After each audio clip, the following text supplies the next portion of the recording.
a nuestro curso de primeros auxilios psicológicos en contexto de violencia de género, realizado en marco del proyecto Fondo de Desarrollo Institucional, Espacios Formativos para la Prevención de la Violencia de Género. Queremos saludar a las autoridades presentes el día de hoy. Sabemos que hay direcciones de carrera presentes y centros de estudiantes.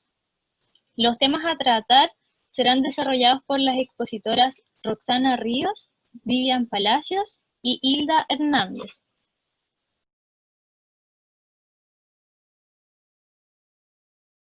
Buenas tardes a todas y a todos. Como me presentaron, mi nombre es Roxana, soy trabajadora social de profesión y hoy día voy a compartir con ustedes cuáles son las técnicas de los primeros auxilios psicológicos que deberíamos aplicar nosotros a aquellas personas que sean víctimas, ya sea de cualquier tipo de accidente o cualquier tipo de situación traumática. Y eso incluye, ¿cierto?, la violencia intrafamiliar, violencia de género, en todas sus formas, ¿cierto?, violencia económica, violencia sexual, violencia física y psicológica. Ya. Bueno, vamos a partir entonces con algún tipo de definición y condiciones de aplicación que hay, ya que los primeros auxilios psicológicos todavía es una técnica que no está 100% enfocada en la teoría de la violencia de género, sino que es una técnica que se aplica más bien a situaciones catastróficas, ¿cierto?, en el ambiente privado o cotidiano. Bueno, ¿qué son los primeros auxilios psicológicos? ¿Cierto? Es una técnica basada en algunos estudios psicológicos que se han realizado y que ayudan de alguna forma a prevenir digamos, el estrés agudo o el estrés postraumático, y idealmente este se debería aplicar dentro de las 72 horas posteriores a que ocurra el incidente crítico. Idealmente, sabemos que en la práctica en realidad a veces cuesta mucho, sobre todo en el caso de violencia, ¿cierto?, física o sexual, que se produzca la denuncia de forma inmediata. A veces hay ciclos de violencia que son súper largos, entonces ahí la aplicación de los primeros auxilios psicológicos no responde a estas 72 horas, sin embargo igual sigue siendo necesario. ¿Quiénes son los beneficiarios? ¿Cierto? Cualquier grupo de personas, ya sea una comunidad, ¿cierto?, un grupo de mujeres, podría ser también una sola persona, o también se podría aplicar los primeros auxilios psicológicos, ¿cierto?, a un grupo familiar en el caso de que el incidente haya afectado a todo el grupo familiar. También aquí hay dos aspectos que hay que destacar, ¿cierto? Que cuando se produce un incidente crítico, que es importante en el hogar, por ejemplo, es importante que la persona nosotros podamos sacarla de ese ambiente. Lo ideal es que sea en un espacio físico lo más neutro posible, ya donde podamos estar, no en el lugar donde se produjo la violencia, en un lugar, ¿cierto? Ojalá que los colores incluso del ambiente sean tenues, que no haya, por ejemplo, un color rojo que pueda generar, ¿cierto?, algún tipo de, ¿cómo decirlo?, de problema, ¿cierto?, o de algún trastorno que se pueda desarrollar por la incitación a los colores. Bueno, generalmente cuando se produce, que igual hay que nombrarlo, un incidente masivo, por ejemplo, un terremoto, etcétera, lo ideal es que se pueda generar rápido un centro de acopio que también cuente con estas características. ¿Ya? Y en los incidentes cotidianos, como les comentaba, idealmente que no se produzca directamente en el hogar. Aquí está, caso óptimo, debería ser un lugar seguro, ¿cierto?, donde nosotros podamos asegurar que la persona a la que nosotros le estamos aplicando los primeros auxilios se encuentra segura y que nadie la va a agredir y que nadie la va a insultar de alguna forma, y que están en un espacio resguardado. Idealmente, que tenga una buena temperatura, que no haya frío ni calor. Por otra parte, que esté en un ambiente resguardado, ¿cierto?, que no esté a la vista. Hay algunos incidentes que llaman a la prensa, ¿cierto?, que son tan catastróficos, ¿cierto?, y llaman a la sensibilidad, entonces llega la prensa, llegan los vecinos, llega mucha gente, entonces evitar que la persona también se encuentre expuesta, ¿cierto?, a las preguntas, al ruido, etcétera. Que sea, bueno, aquí un lugar grande con subdivisiones está pensado, ¿cierto?, en catástrofes más masivas. con disponibilidad de comida, bebida y ayuda para los niños, también está pensado en este ámbito, y como yo les decía, protegido de los sistemas de comunicación y garantizar la privacidad, ¿cierto?, de la familia. Es importante en los casos de cuando hay violencia doméstica, digamos, violencia en el hogar, que generalmente no se produce solo en el hogar, sino que en espacios públicos también, pero en este espacio privado, ¿cierto?, como de confianza, donde se generan las agresiones que generalmente llevan a situaciones absolutamente catastróficas y a un daño físico tremendo. Es importante que nosotros podamos sacar a la persona, ¿cierto?, de este ambiente. Si bien generalmente la regla general de los primeros auxilios psicológicos es que el lugar de resguardo para una persona es su casa. En los casos de violencia, no, por ningún motivo debería aplicarse el primer auxilio psicológico en este ambiente, en su hogar. Lo ideal es que nosotros podamos consultar, ¿cierto?, a ella cuál es el espacio que a ella le acomoda más, o sea, si tiene algún vínculo cercano con algún amigo o amiga o familiar, ¿cierto?, que ella decida, o sea, nosotros no podemos tampoco imponer, ¿cierto?, vamos a ir a este lugar, etcétera, no, sino que nazca de ella su confianza, y ahí poder aplicar los primeros auxilios psicológicos, ¿ya?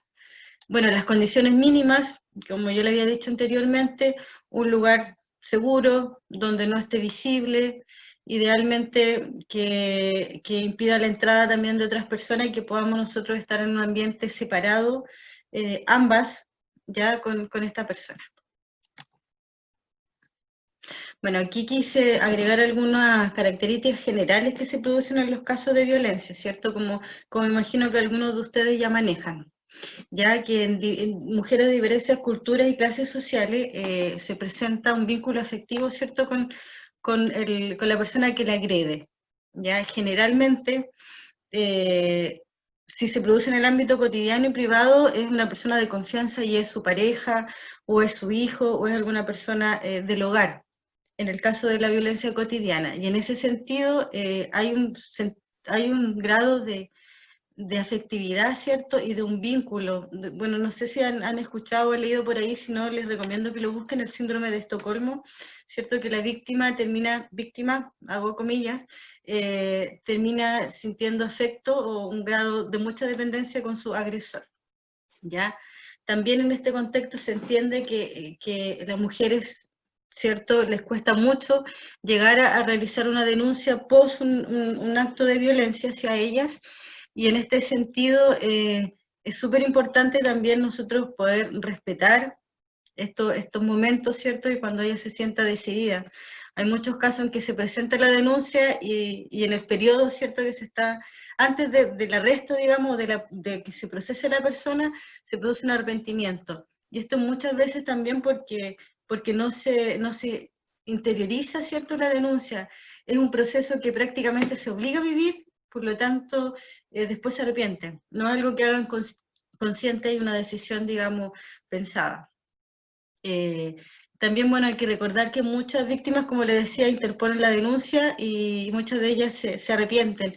Igual ahí hay un tema que vamos a ver más adelante también, pero que es súper importante, que muchas veces los profesionales que están atendiendo estas situaciones, ¿cierto? La primera llegada, cuando reciben a una persona con una denuncia de violencia, ¿cierto? No tienen los protocolos adecuados para esto. Entonces, muchas veces, posterior de que ellas tienen que dar su declaración y describir cómo fueron los hechos, terminan sintiéndose más víctimas y sintiéndose avergonzadas. Por lo tanto, igual yo creo que el sistema no está hecho actualmente para este tipo de situaciones. También, bueno, como les comentaba, hay un sentimiento de culpa y vergüenza. Esto se expresa mucho socialmente en las zonas rurales también. Bueno, ahí en la cultura mapuche igual hay una forma bastante diferente de ver la violencia, ¿cierto? También podemos decir que hay una dependencia económica en el caso de la violencia cotidiana que se produce en el hogar, ¿cierto? Entonces ahí igual se genera el miedo de qué va a pasar si yo denuncio. qué va a pasar con mi hijo, de dónde voy a recibir los recursos económicos para poder subsistir, ¿cierto? Y poder alimentarlo. Entonces, ahí igual hay un tema que nosotros, cuando aplicamos los primeros auxilios psicológicos, tenemos que entender también, tenemos que ponernos en el lugar de la otra persona, tener empatía y no forzar los procesos sobre todas las cosas. Generalmente también hay depresión y autoestima, porque si hay un ciclo largo, ¿cierto?, de recibir violencia, ya sea psicológica o violencia física, la persona ya está digamos, como cabizbaja, se encuentra triste, le cuesta más afrontar la realidad, se siente avergonzada, le cuesta tener relaciones sociales, lo más probable, igual que en este ciclo de violencia, haya sido alejada también de sus vínculos más cercanos, entonces no cuenta con estas redes de apoyo. Y bueno, y por otro lado también tenemos la violencia, digamos, que se produce en la vía pública, o bien también en el hogar las violaciones, pero que en los cuales algunos de los casos no se reconoce el agresor, no se sabe quién es. Entonces igual hay un tema un miedo, ¿cierto?, que existe, que hay que trabajarlas con ella, pues hay que tenerlo consciente antes de aplicar los primeros auxilios psicológicos.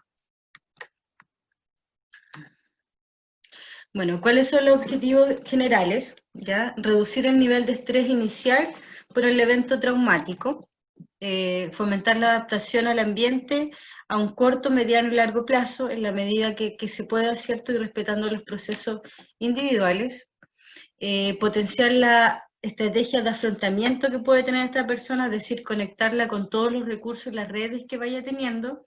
Esto lo estoy pasando rápido porque vamos a ir viendo después punto por punto. Identificar los tipos de violencia presentes y a quienes han afectado, es decir, cuando se produce violencia psicológica, generalmente, no siempre, pero es casi una regla que hay violencia psicológica por largos periodos de tiempo y después se da el paso, digamos, a la violencia física, sobre todo cuando es ejercida por las parejas o por un vínculo cercano. Y muchas veces también este daño, ¿cierto?, que se produce, yo diría que el 100% de las veces prácticamente, también afecta al resto de la familia. Es decir, cuando hay niños, es súper importante que nosotros también los consideremos los primeros auxilios psicológicos. Después vamos a ver cómo hacerlo efectivamente y en qué circunstancias también, porque son diferentes digamos, a la mamá.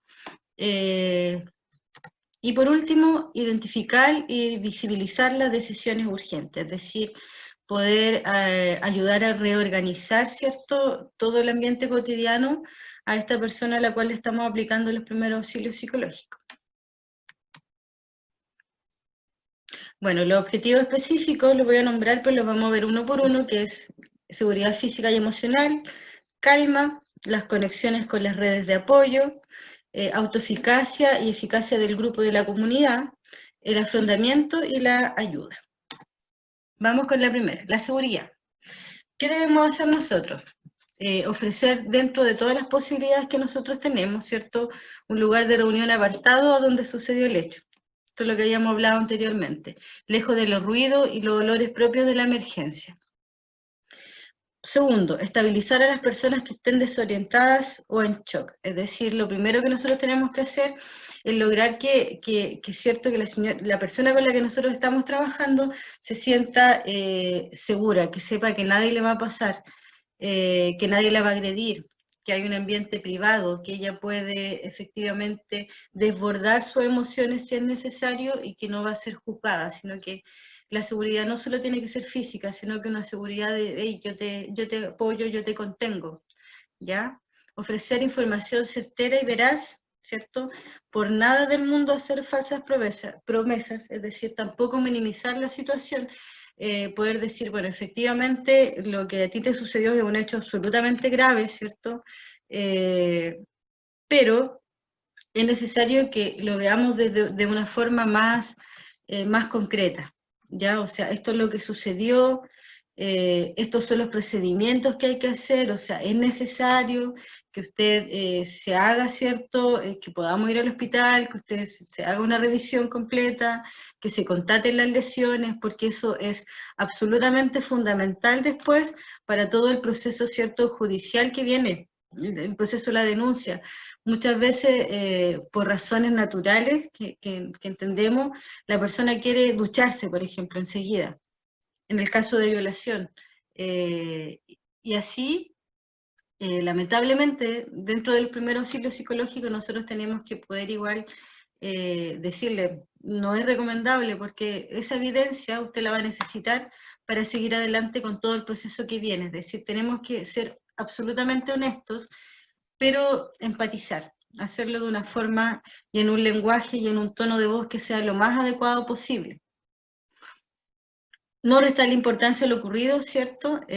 También tratar de atender las necesidades básicas que tiene la persona, es decir, que no se olvide, por ejemplo, de la alimentación, de tomar agua, porque este shock que tiene, ¿cierto? Y este trauma que se produce inmediatamente después de la situación hace que la persona olvide todo lo que es necesario. Entonces, ahí en ese sentido, nosotros debemos colaborar también con eso. Por otro lado, el segundo objetivo era la calma. Ya en este sentido, nosotros tenemos que procurar el confort físico y emocional de las personas afectadas.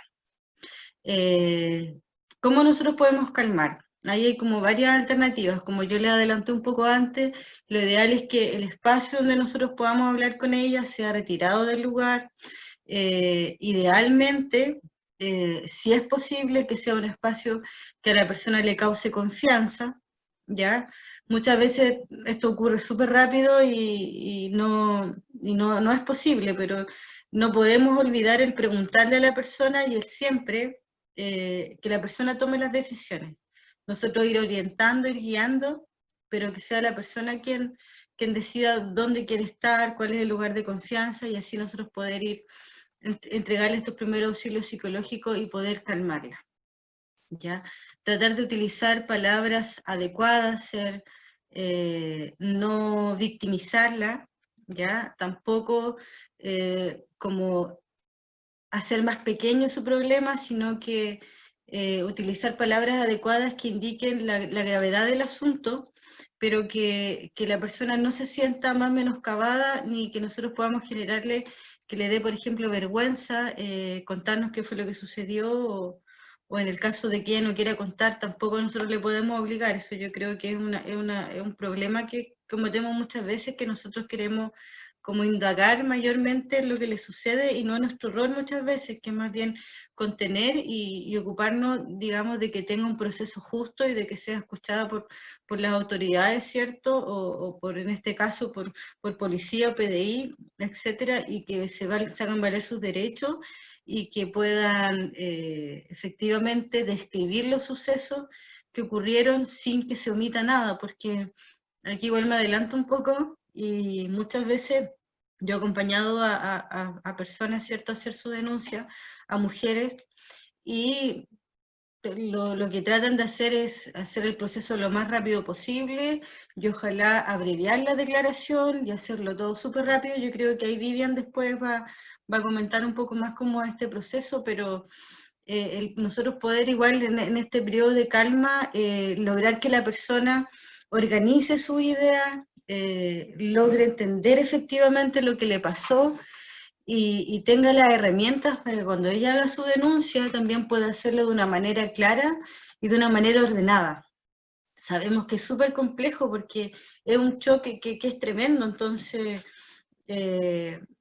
debemos orientarnos a que eso suceda, o a que sea lo más claro posible este proceso, para la persona y también para la fuerza, ¿cierto? O sea, perdón, las fuerzas no, sino que los carabineros, PDI, que tengan que tomar la declaración. Escuchar lo que nos quieren decir sin forzar, no forzar el diálogo. Como les decía, si la persona va a llorar, ¿cierto? Si quiere llorar media hora, nosotros no podemos decir ya, pero hey, ya está pasando la hora, esto tiene que ser rápido, por favor, ya pare de llorar y ahora cuénteme qué le pasó. No, eso es un error tremendo en esta primera etapa. Tenemos que dejar que la persona ventile todas sus emociones, que llore, que reclame, y después, cuando ella ya esté más calmada, poder ir aterrizando, ¿cierto?, las ideas y los pensamientos. Tercero, una conexión con las redes de apoyo. Esto generalmente no ocurre en el mismo momento, esto ocurre post, ¿cierto?, en el acompañamiento que nosotros realizamos post denuncia. Reunir a las personas con sus seres queridos, familia o amigos, ya esto igual va a depender de la propia mujer, ¿cierto? Va a decir, bueno, yo quiero irme a la casa de mi amiga, yo quiero irme con mi hijo, ¿cierto? O buscar ayuda en un centro en una casa de acogida del Cernamec, pero nosotros no forzar tampoco, sino que ella decida si quiere volver a su hogar, tal vez, si esta persona fue detenida, quién la violentó, va a depender de las circunstancias particulares. En lo posible, mantener a los niños y las niñas con una figura de apego. ¿Ya? Aquí es recomendable que en el caso de la ventilación de emociones, ¿cierto?, que se produce, que no estén los niños presentes. En el caso, por ejemplo, de que tenga hijos, se recomienda que estos niños y niñas queden con una figura de apego, ¿ya? Con un tío, una vecina, ahí ella, la mamá, va a decir con quién podría quedar, pero que no esté en el proceso, es decir, que no vea la ventilación de sentimientos, idealmente que no vea, ¿cierto?, que llega policía o que llega PDI al domicilio, mantenerlo lo más alejado posible. Ya llegará el momento, ¿cierto?, igual aplicando todos estos protocolos en que nosotros le podemos explicar, dependiendo de la edad del niño, qué es lo que ha sucedido, pero se espera que no esté en el mismo momento.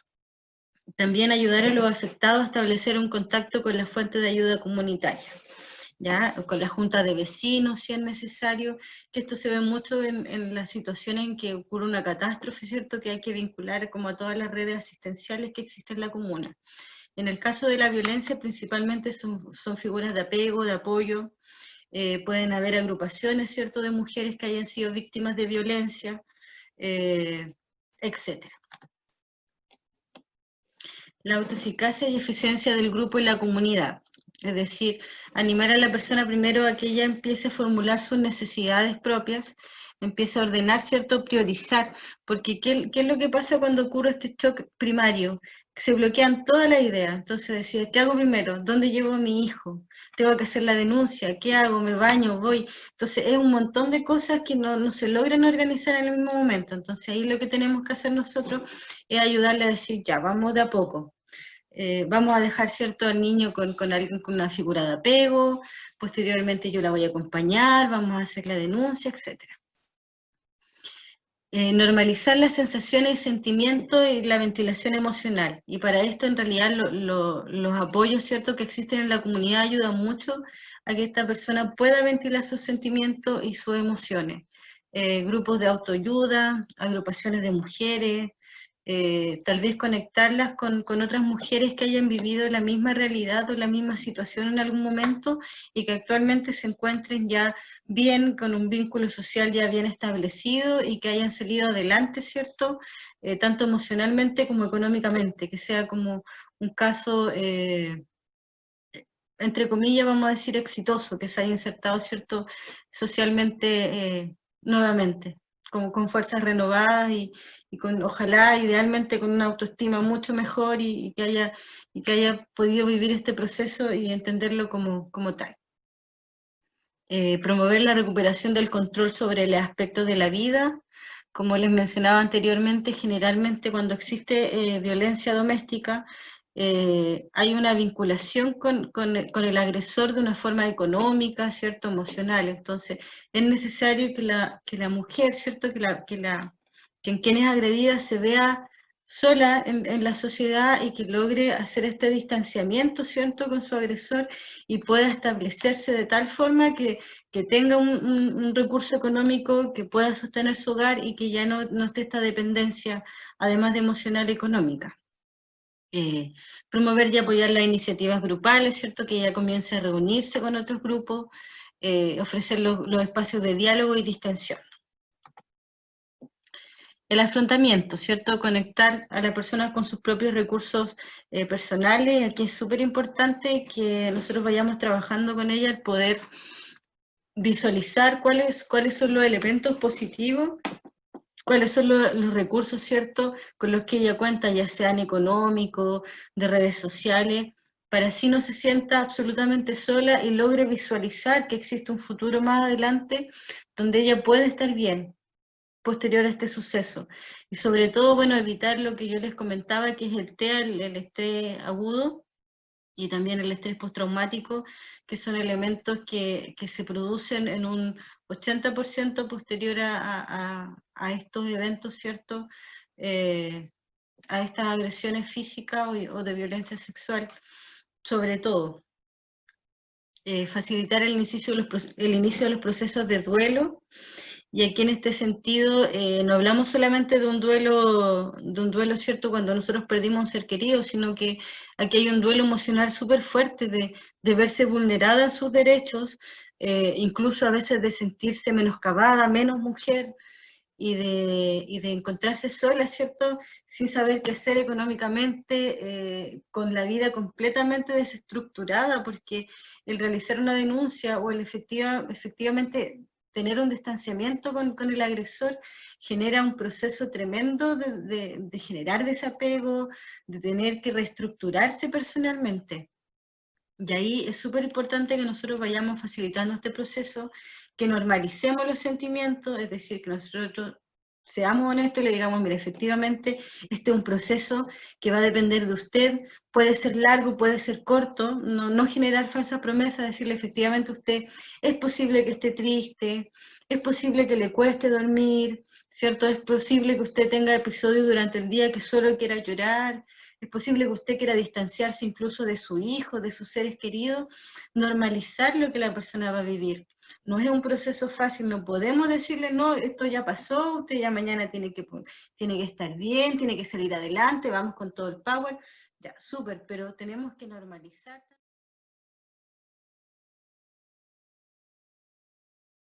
Justamente quedamos con la etapa número 6, ¿cierto?, de los objetivos específicos que tenían los primeros auxilios psicológicos, y tiene que ver también con lo que vimos anteriormente, así que esta última parte va a ser como bien acotada porque es el resumen, ya son los pasos más específicos de todo lo que hemos conversado.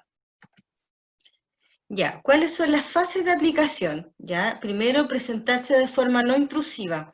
Un ejemplo, por ejemplo, de presentarse es decir, hola, mi nombre es Roxana y estoy aquí para ayudarte. Ya, estoy aquí para escucharte o para orientarte. Explicar el por qué nos hemos acercado, es decir, poder identificar desde qué red nosotros estamos conversando con esta persona, ¿ya? Si nosotros pertenecemos a alguna red estatal o alguna red comunitaria, como lo comentaba anteriormente Vivi. Establecer también el setting, es decir, que lo que la persona nos está comentando va a ser de manera confidencial, ¿ya? El poder también identificar las necesidades que esta persona vaya teniendo y el también cómo nosotros, cuál va a ser nuestra estrategia de trabajo, es decir, poder explicarle cuáles son los pasos a seguir y cómo nosotros vamos a ir trabajando con ella todo este periodo que hemos visto anteriormente y todas estas etapas.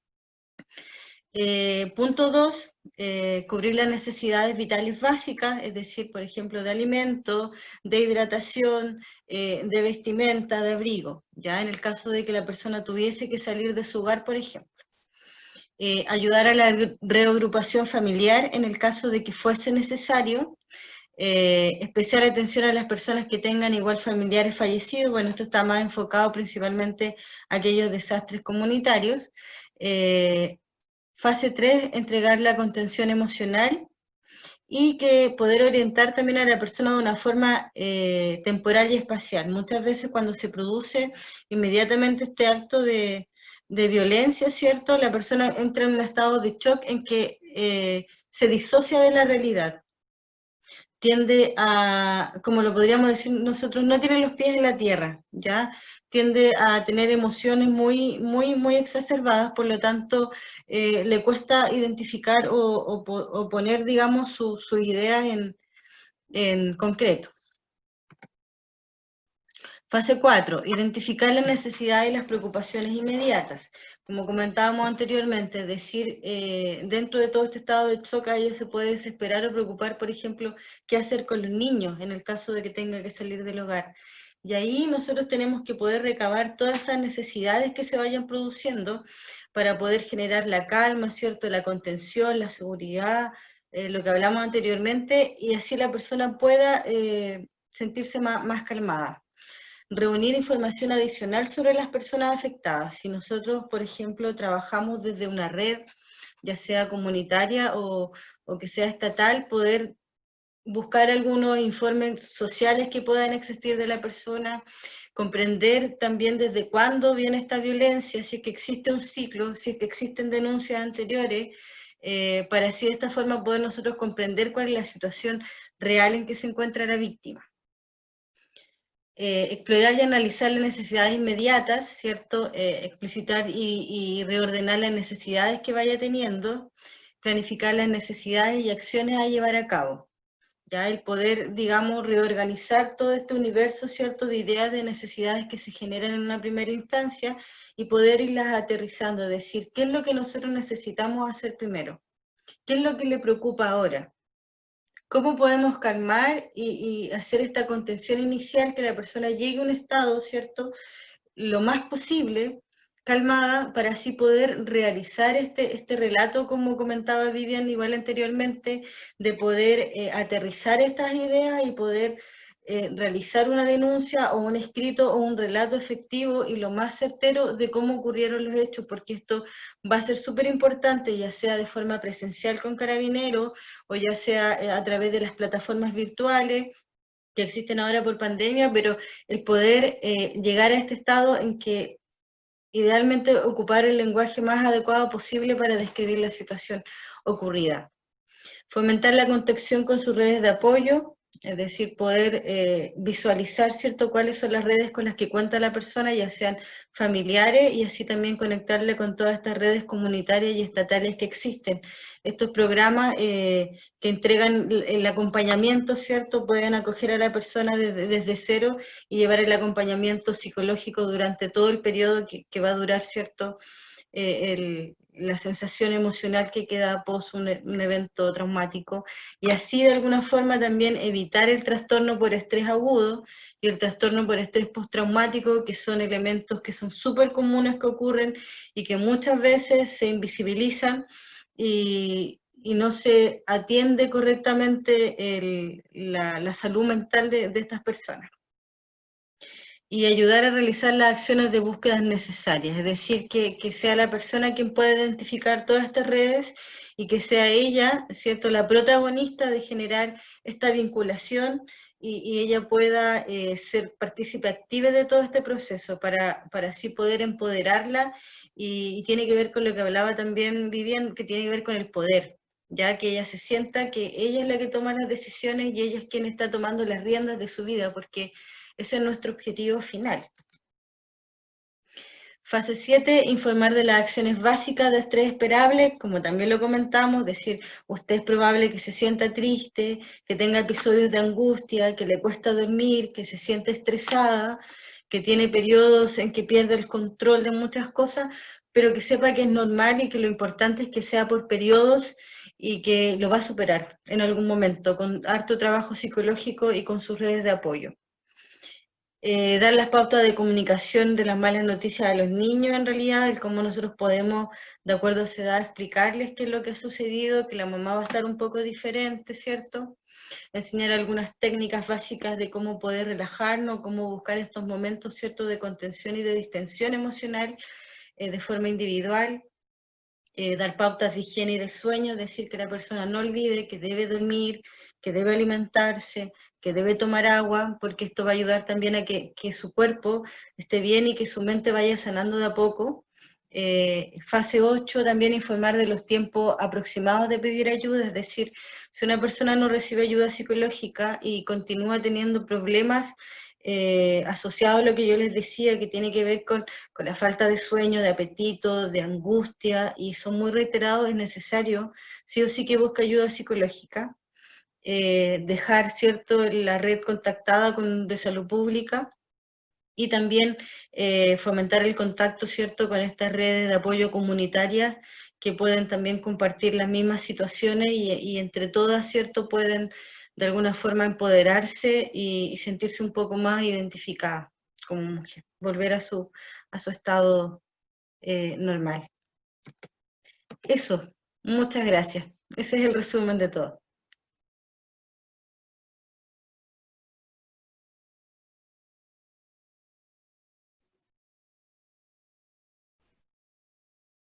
Ya, empiezo nomás entonces.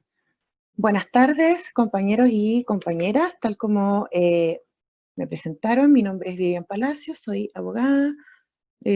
Trabajo hace 5 años particularmente en acogida, defensa y representación de mujeres violentadas, particularmente por violencia de género, también por violencia estatal. Lo que hoy día vamos a revisar son las primeras estrategias legales que tenemos frente a la violencia de género, en el entendido de que, tal como lo mencionaba la expositora anterior, Roxana, no siempre tenemos la claridad de cuáles son las primeras decisiones que deberíamos tomar, principalmente desde la mirada de la persona que está brindando el acompañamiento, desde la persona que le tocó escuchar por primera vez un relato de violencia, y bueno, desde en general la respuesta comunitaria que se activa, que es en la mayor parte de las veces la primera acogida que se da a este tipo de víctimas. ¿Ya? Lo primero que vamos a repasar, bien someramente para que no sea muy latero, es el marco legal que tiene la violencia de género, ¿ya? Acá es importante hacer hincapié en que, a diferencia de cómo esto se aborda desde algunas perspectivas e incluso por algunos colegas del derecho y operadores de justicia, la violencia de género no es una bandera activista, o sea, la regulación de la violencia de género tiene un marco jurídico específico, un marco legal que es internacional y que compone el ordenamiento jurídico chileno, ya que se manifiesta a través de tratados internacionales que Chile tiene ratificados y suscritos, y por lo tanto son obligatorios, ya que de lo contrario le podrían generar responsabilidad internacional al Estado de Chile. Y por otro lado tenemos leyes normativas específicas, instrumentos nacionales, en donde se regula este tipo de violencia. Dentro de los principales instrumentos internacionales, como vemos en la diapositiva, tenemos, además de toda la normativa de derechos humanos que consagra la igualdad, ¿cierto? Esto entre paréntesis en términos formales. Ya vamos a ver después que tenemos algunas críticas con este marco normativo. Tenemos en primer lugar la Convención CEDAW, la Declaración sobre la Eliminación de la Violencia contra las Mujeres y principalmente la Convención Belén do Pará, que diría yo que es el instrumento más invocado en tribunales chilenos. Lamentablemente no siempre con la mejor acogida, ¿cierto? Que es la Convención Interamericana para prevenir, sancionar y erradicar la violencia contra las mujeres. Por otro lado, tenemos normativa específica de rango legal o instrumentos nacionales acá en Chile. La principal es, en primer lugar, la Ley 20.066, que tipifica la violencia intrafamiliar. Acá, bueno, no lo especifiqué en la PPT porque me pareció que estaba un poco extra, digamos, de la temática. Pero en general la violencia intrafamiliar, la ley de violencia intrafamiliar ha sido bien criticada porque se dice que es una ley de tipo familista, en el sentido de que no coloca a la mujer en el centro como sujeta de derechos humanos, sino que más bien es una ley que protege a las relaciones del seno familiar, ¿ya? Pero es la normativa que tenemos y es desde ahí que se pueden decretar algunas medidas cautelares. Tenemos en segundo lugar algunos tipos especiales del Código Penal. Esto porque, como ustedes se podrán imaginar, no todas las violencias caben en el marco de la violencia intrafamiliar, ¿ya? que se da principalmente en las personas que comparten un techo o que comparten un parentesco, ya que tienen, por ejemplo, en el caso de las mujeres que son cónyuges, excónyuges, convivientes, exconvivientes, o que tienen un hijo en común con su agresor. Desde ahí opera. Si no, por ejemplo, pensando en el caso de las relaciones de pololeo o en otro tipo de crímenes de odio hacia las mujeres, en realidad tenemos que irnos al Código Penal, que tipifica algunas conductas específicas. Ahí estamos hablando, por ejemplo, del delito de lesiones, del delito de acoso y de toda la gama de delitos sexuales, como el abuso sexual o la violación propiamente tal. También, en tercer lugar, tenemos la Ley 19.968, que es la ley que regula los tribunales de familia, y ahí también se establecen el procedimiento de violencia intrafamiliar en sede de familia, y a propósito de la violencia intrafamiliar, y también se regulan cuáles podrán ser las medidas cautelares que uno le puede solicitar al juez de familia. Y por último está cierta normativa especial, ¿cierto? Y ahí es donde entran algunas leyes específicas que conocemos. La ley de acoso callejero, que tiene 1 año, ¿cierto? La ley de interrupción voluntaria del embarazo, que también consagra algunos derechos en atención a algunas violencias específicas, por ejemplo, pensemos en la violencia obstétrica.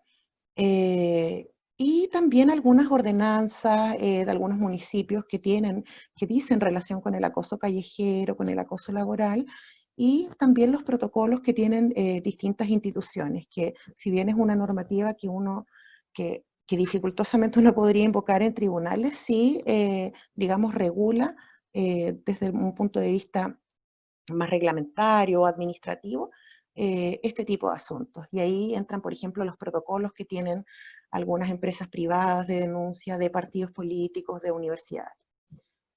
Pasemos a la siguiente lámina.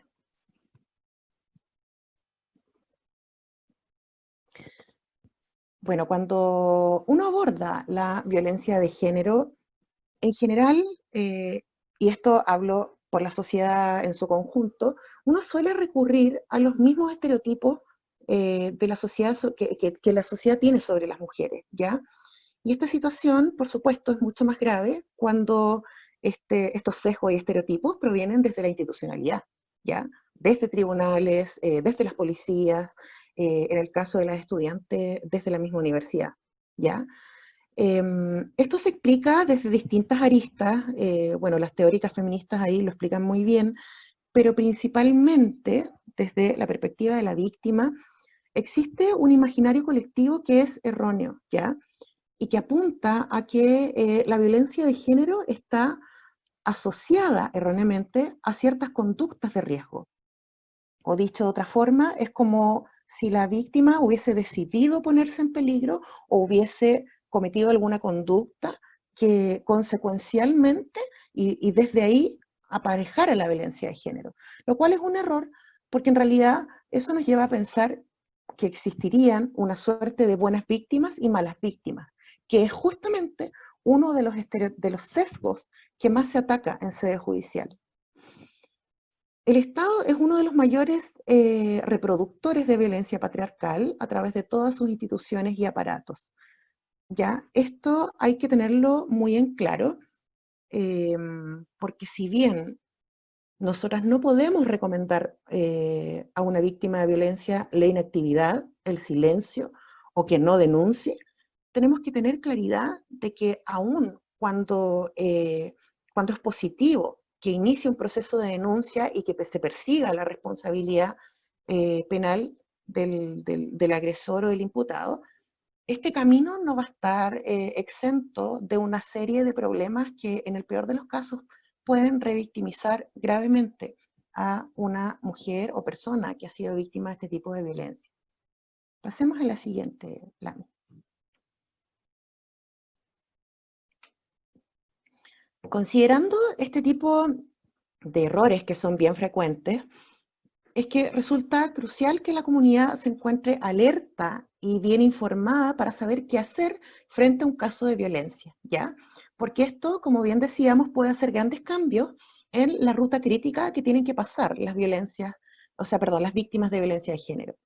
En ese sentido, hay que hacer mención a que en general nosotros asociamos la violencia de género a una conducta que va a ser típica, antijurídica y culpable, o por ende que va a ser un delito, y en general lo relacionamos un poco a la persecución penal. Tenemos la idea de que la justicia podría llegar desde el punto de vista de la víctima si es que existe una sanción a nivel penal. Y ahí hay que tener claridad de que, si bien esto no es erróneo, el sistema de persecución penal chileno carece absolutamente de perspectiva de género. Esto pese a esfuerzos que se han hecho desde la institucionalidad. Pensemos que hace algunos años en la Fiscalía, por ejemplo, existe una unidad específica de derechos humanos y violencia de género que se ha encargado de actualizar todos los documentos internos que deben utilizar los fiscales, los ayudantes de fiscal y todos los funcionarios públicos de esta rama, para poder adaptarlos, digamos, a estos estándares internacionales de derechos humanos, como por ejemplo la pauta de registro, la pauta de entrevista, la pauta de riesgo y la declaración por videollamada, ¿ya? Además, esto se traduce, digamos, esta falta de perspectiva de género en el sistema penal chileno se traduce principalmente en que existe una falta de credibilidad transversalizada en cuanto al relato de las víctimas en comparación a otros delitos. Y esto, bueno, hay que tenerlo claro, primero porque es súper grave y además es bien desmotivante cuando resulta que uno compara, por ejemplo, otros delitos como el robo, los portonazos, qué sé yo, cualquier delito asociado a la propiedad. Uno se da cuenta que en la tramitación basta que la víctima declare, que reconozca al agresor en una ronda fotográfica, por ejemplo, para que la fiscalía accione y opere de otra manera. En cambio, cuando se trata de delitos sexuales, pareciera que todo el sistema está como, está, digamos, predispuesto a cuestionar el relato de la víctima. En ese sentido, las formas feministas de reacción son fundamentales. Cuando la información se colectiviza, como lo estamos haciendo en esta instancia, permite finalmente el ejercicio de los derechos humanos de las mujeres en situación de vulnerabilidad por violencias, ¿ya? Y con esto vamos a partir derechamente con las estrategias propiamente tal. No sé si hasta acá tenemos alguna pregunta o eso lo vamos dejando para el final. Pasemos a la siguiente lámina, por favor. Bueno, la primera estrategia que tendríamos que utilizar, digamos, desde la perspectiva de la respuesta comunitaria, o nosotras, o nosotres, ¿cierto? Como personas que estamos escuchando un relato de violencia de género, es que tenemos que tener claridad de la importancia de aplicar los primeros auxilios psicológicos en la primera escucha.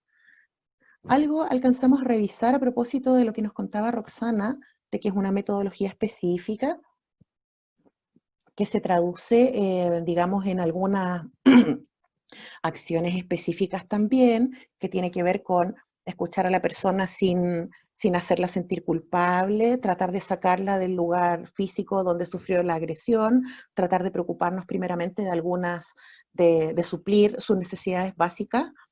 ¿Por qué? Porque en la práctica ocurre que a veces las víctimas salen corriendo con lo que tengan, desde donde estén, y no siempre tienen la oportunidad de hacer un bolso, de llevar ropa, de comer, de dormir mientras tanto en ese peregrinaje. Entonces es una de las primeras cosas que decíamos hay que tomar atención, ¿cierto? ¿Por qué? Porque bueno, esto además de ser, va mucho más allá del altruismo o de la preocupación social que uno pueda tener por el problema. Esto tiene que ver con que la violencia de género es, en términos técnicos, un ciclo imparable, ¿ya?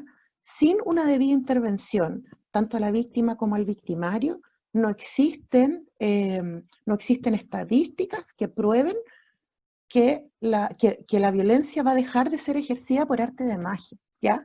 En general, es un ciclo imparable con un efecto bola de nieve, en donde la primera agresión tiene cierto impacto y este siempre va en aumento, y los episodios se hacen cada vez más frecuentes, más intensos y por ende más peligrosos.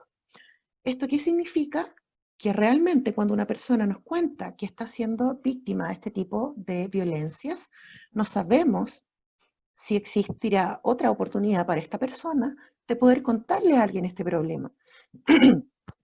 No sabemos si es la última vez que esta mujer va a tener la oportunidad de confiar en alguien. Y por eso es importante que ojalá la sociedad toda cuente con estas herramientas.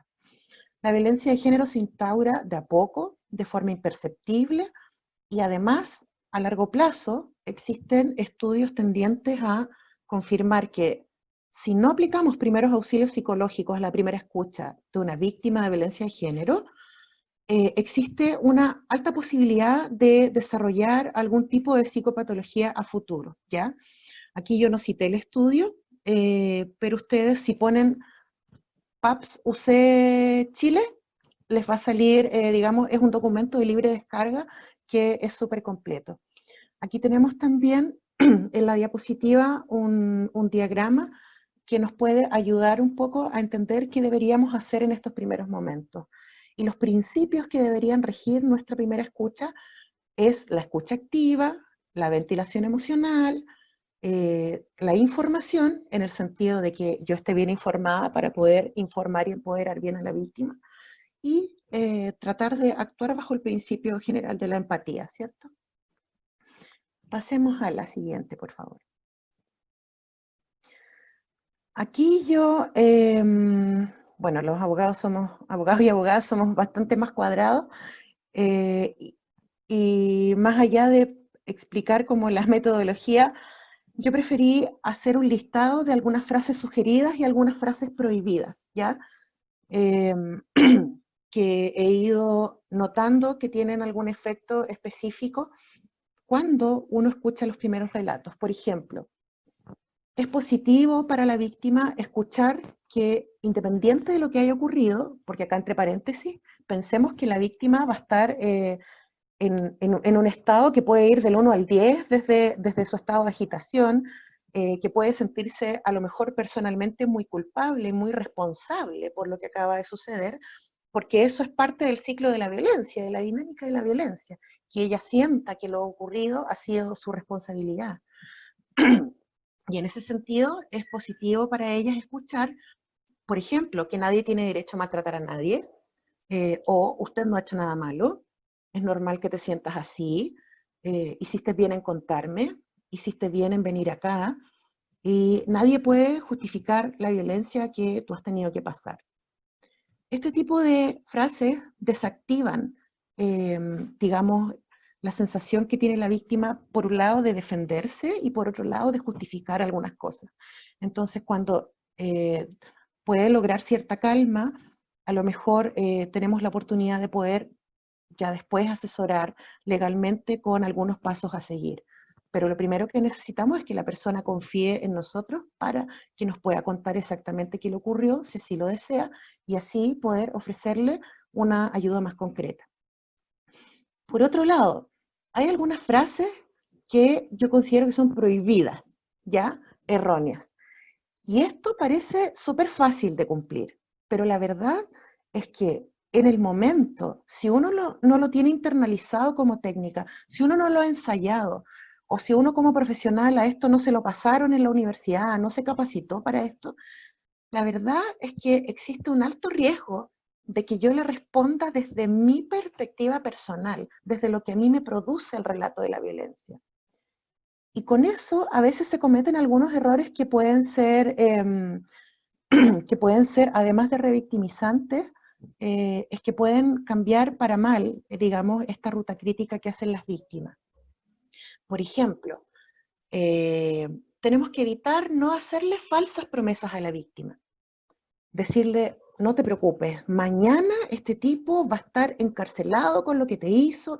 O sea, ese tipo de cosas hay que evitarlas. Porque en primer lugar, acá en Chile no tenemos un sistema que nos proteja mucho desde esa perspectiva. O sea, aquí, desde digamos, la tasa de impunidad en los delitos de violencia de género en Chile es súper alta.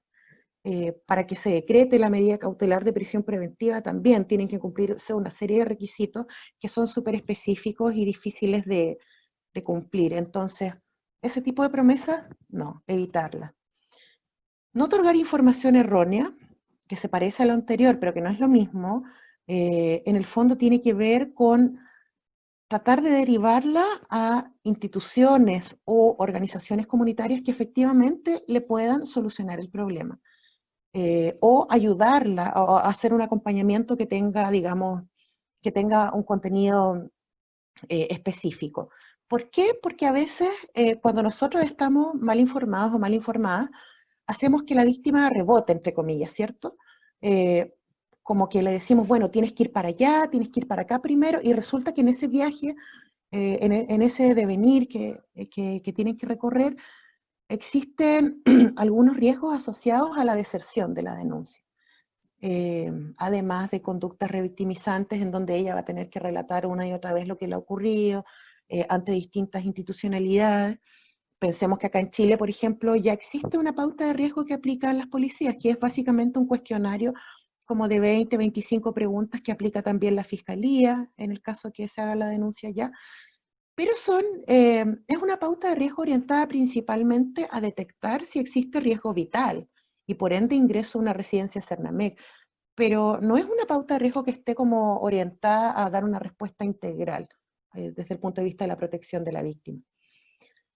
Otro punto que hay que evitar es no forzar a la persona a hablar o a hacer algunas cosas.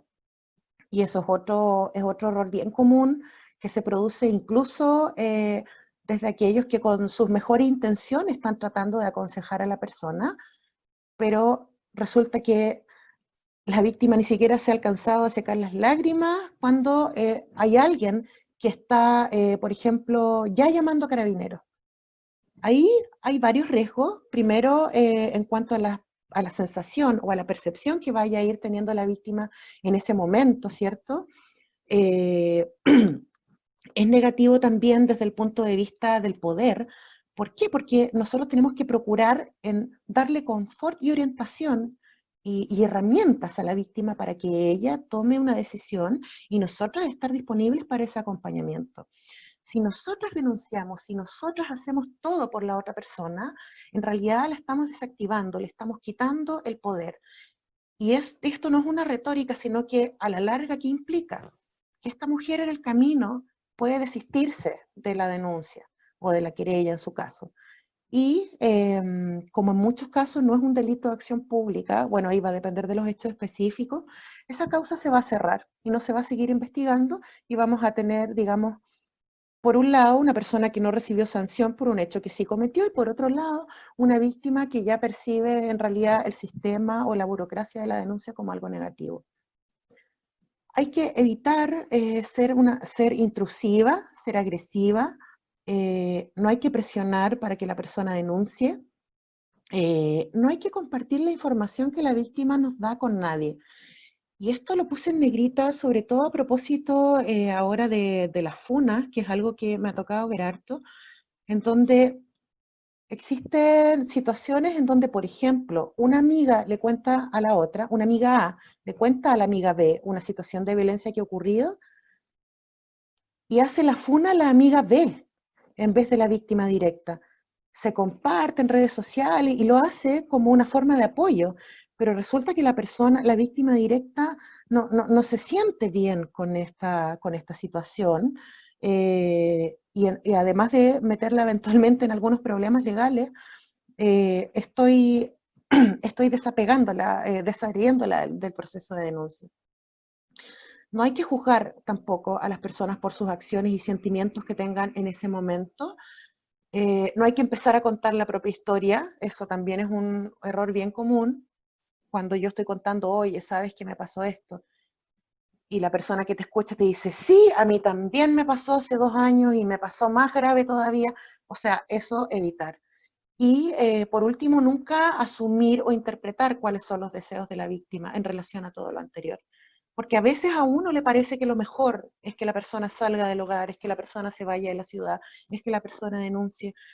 Pero muchas veces pensemos que las víctimas de violencia de género en Chile demoran en promedio 7 años en decidirse a hablar por primera vez. Entonces lo más probable es que no sea el primer episodio, y lo más probable es que ella tenga también sus estrategias propias de afrontar el problema en la intimidad del hogar o en la intimidad de la relación que vive, ¿cierto? Entonces hay que tratar de ser como bien atento en lo que la persona quiere lograr en ese momento y para ese acto. Y si esa decisión no nos satisface a nosotros, que tenemos un manejo más amplio, ¿cierto? Hay que tratar de mantenernos cerca para que esta persona se encuentre constantemente en comunicación con nosotros y constantemente bien informado o informada. Pasemos a la siguiente lámina, por favor. Una segunda buena estrategia o, digamos, una información que ayuda bastante a que nosotros podamos hacer una buena primera acogida es que diferenciemos cuáles son las violencias de género que son constitutivas de delito de aquellas que no lo son. En ese sentido, yo aquí escribí algunos ejemplos que son los más comunes, sin perjuicio de que hay más. Aquí vamos a hacer un paréntesis y, bueno, comentarles que Chile no tiene una ley aprobada integral de violencias.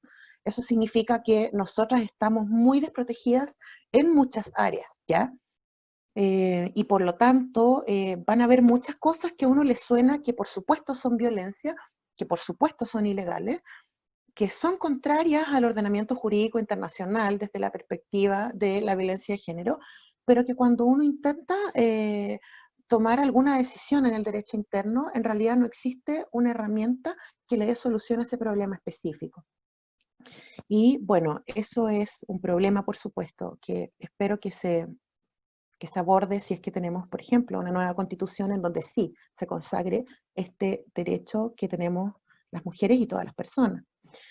Como violencias constitutivas de delito tenemos, por ejemplo, el maltrato habitual, que de hecho es el único delito asociado a la ley 20.066, a la violencia intrafamiliar. Pero fuera de esta ley, o digamos, dentro de los delitos que podrían ser aplicables a cualquier tipo de relación cercana, no necesariamente intrafamiliar, está el delito de lesiones, el delito de acoso sexual por un lado, de acoso callejero por otro, el delito de desacato, en el caso que yo tenga decretada una medida cautelar en mi favor, por ejemplo, de la prohibición de acercarse y el agresor rompa esa prohibición y se acerque igualmente, ahí hay un delito específico que se produce. Está el delito de amenazas de muerte, de amenazas de lesiones, pero también hay un delito de amenazas bien general, que a veces se nos olvida, que es la amenaza de mal no condicional, que es prácticamente donde uno puede denunciar algunas cosas que en principio no nos suenan como amenazas. En ese sentido igual hay que denunciar. Está también el abuso sexual, bueno, ya lo habíamos nombrado, ¿no? El delito de violación y el delito de ciberbullying escolar, ¿ya? Acá no tenemos una ley que nos proteja a las mujeres, por ejemplo, pensemos en el caso Nido, o para estas cosas que se dan en internet, como la difusión no consentida de imágenes, o el acoso por internet, ¿ya? Existen dos proyectos de ley que están en tramitación desde el año 2017 y 2018 respectivamente, que pretenden convertirlo en delitos, pero de momento no lo están. Por otro lado, están las violencias no constitutivas de delito, ahí está la violencia psicológica, en la medida que no componga maltrato habitual, digamos, los insultos, el ciberacoso, el maltrato físico sin daño notorio, los hechos que eventualmente alguna vez fueron delito pero están prescritos, o los hechos que no están tipificados como violencia de género. Pasemos a la siguiente lámina, por favor. Una tercera estrategia que nos puede ayudar bastante para hacer buena escucha en caso de violencias de género es saber exactamente cómo se inician o cómo se da inicio a los procedimientos, ¿ya? Y en este sentido tenemos que estos se dan inicio a través de tres vías. La primera y la más conocida es la denuncia, ¿cierto? Que podemos hacer en la PDI, en Carabineros, en la Fiscalía o en los tribunales de familia, en el caso de que estemos hablando de violencia psicológica, en el contexto de violencia intrafamiliar. También podemos iniciar un proceso a través de una demanda en los tribunales de familia y en el caso de que esta VIF no sea delito. Y en el caso de que sí sea delito, ya sea de violencia intrafamiliar o de estos otros delitos asociados, ¿cierto? De lesiones, de violación, etcétera, lo podemos iniciar a través de una querella ante el Tribunal de Garantía. Esto puede parecer un poco redundante, pero es importante tener la claridad de que no necesariamente estamos obligadas a pasar por las policías una vez que queremos denunciar violencia de género. Y esta es una confusión bien generalizada. Yo diría que el 70% de las comunidades con las que me vinculo creen que el procedimiento parte sí o sí con una denuncia y sí o sí en Carabineros. Eso es falso. Aquí vemos que tenemos toda esta gama, digamos, de opciones. Pasemos a la siguiente lámina, por favor. Aquí vamos a ahondar respecto de los medios de denuncia. Esto hay que rezarlo, ¿cierto? Al revés y al derecho, y sobre todo porque vamos a ver que nos puede, si manejamos bien los canales de denuncia, sobre todo directos y escritos, nos puede significar una disminución en el efecto revictimizante que tiene la declaración de la víctima en forma presencial u oral ante las policías, ¿ya? En primer lugar, hay que tener claro que uno dispone de los medios de denuncia estatales del Ministerio de la Mujer y Equidad de Género o del CERNAMEC, ¿ya?